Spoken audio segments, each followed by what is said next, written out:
Hello everybody and welcome back to Pinktober Day 25. Today's prompt is Toys Come to Life.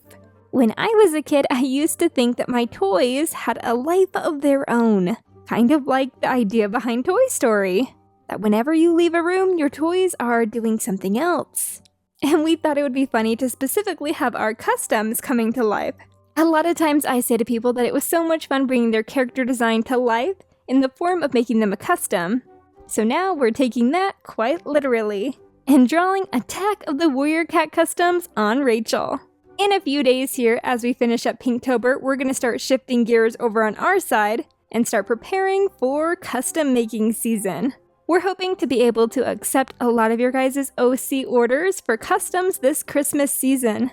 And we're going to start taking custom orders over on Etsy on November 10th.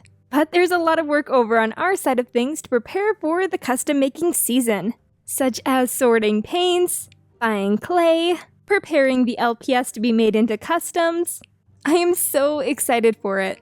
So let us know in the comment section down below if you'd like to see any videos of us getting ready for custom making season, and what we're doing to prepare to make some OCs for you guys that you might want to order for Christmas.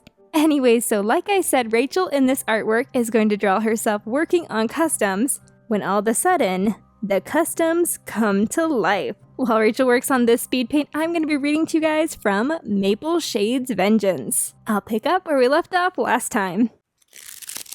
Maple Shade backed carefully out of the bracken, dragging the mouse. Its body was still warm, so the scent it left would seem fresh.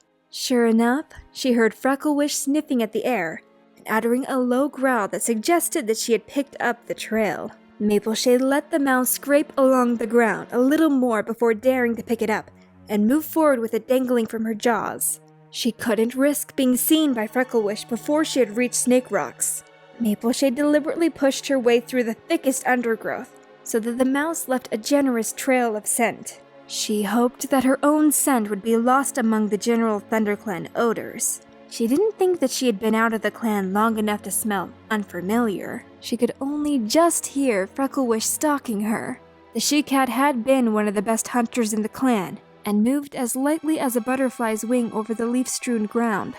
Suddenly, dark gray stones loomed over the stems of bracken.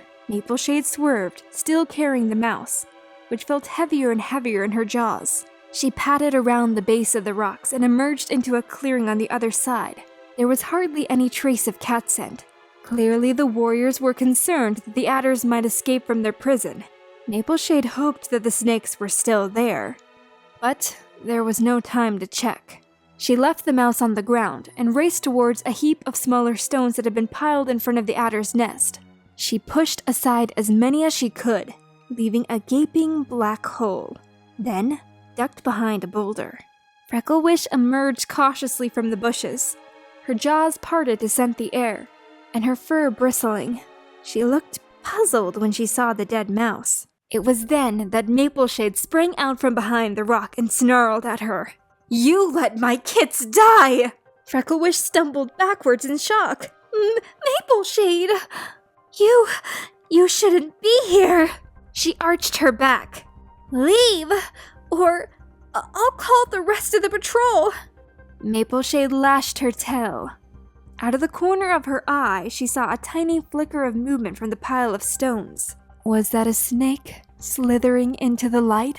Mapleshade took a step closer to the rocks. "What, are you too scared to fight me yourself, Frecklewish?" she hissed. "No, you prefer watching helpless kids drowned, don't you?" The brown she-cat stiffened. I thought your kids would be saved," she rasped. "I never meant for them to die." Mapleshade sniffed. "I don't believe you. You're a fox-hearted coward. I bet you're glad they're dead." Frecklewish bounded towards Mapleshade, her eyes flashing with anger. "I wish you were dead," she spat. You betrayed my brother's name." Mapleshade dodged sideways just as Frecklewish lunged at her. With a yelp, the she-cat stumbled into the pile of stones. Before she could find her footing, there was a hiss, and a sleek, dark green head darted forward, tongue flicking. "Adder!" gasped Frecklewish.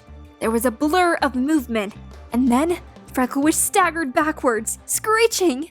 Ah! It hit me! Help! Oh, like how you helped my kits. Mapleshade growled. Never. I hope you die in agony. And that's where I'm going to be ending the reading for today. Let's check out the finished artwork. Wow, look at all those customs. They're all coming for Rachel. I really like this little yellow cat that's a little monkey worm that just got chopped in half. This artwork really gets me excited for all the different types of customs that we're going to be offering this year as OCs. And that includes cats, dogs, dragons, bunnies, and horses. Great job with this artwork today, Rachel. And I hope all of you guys will look forward to us reopening the Etsy shop for orders on November 10th. But until that date, we still have lots of other things available like coloring sheets and buttons. Now let's check out the artwork of 10 creators from my Amino of yesterday's prompt, which was to have a crossover between different fandoms. Wild Willows, Luna Moon, Beacon, Kiki, Willowstar, PuddleClaw, Coytail, Ivan, Deagle_Heartthing, and finally, ClutteredForest. Tomorrow's prompt is to draw a Warrior Cats character as a witch's cat. Remember, if you want to take part in Pinktober over on our Amino, you need to add the hashtag Pinktober2021 to your post. And if you do that, you will receive 10 Amino coins just for participating. And if you're lucky enough to get your artwork featured on the front page, you will receive an additional 200 Amino coins as a reward. Thank you guys all so much for participating in Pinktober. There's just one thing that I ask more of you to do is that if you're on my Amino, please comment on more Pinktober posts. There are so many incredible artworks being made every single day, and they need more love.